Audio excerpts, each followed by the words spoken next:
আমি আগে যখন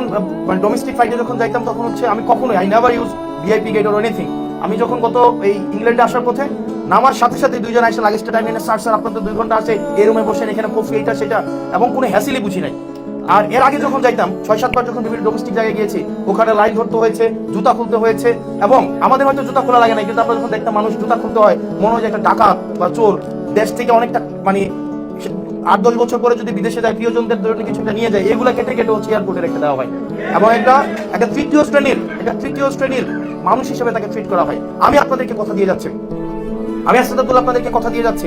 যতদিন না পর্যন্ত এয়ারপোর্টে আমি আমার জায়গা থেকে পরিবর্তন তো শুরু করতে হয় কোনো না কোনো একটা জায়গা থেকে। আমি আপনাদেরকে কথা দিয়ে যাচ্ছি, আমি আমার জীবনে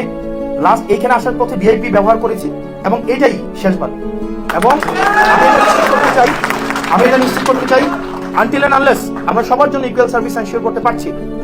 ততদিন পর্যন্ত সবার জন্য ইকুয়াল সার্ভিস ইকুয়াল ট্রিটমেন্ট আমরা এনশিওর করতে পারছি, ততদিন পর্যন্ত এই ভিআইপি সার্ভিস আমি ব্যক্তিগতভাবে পরিহার করলাম।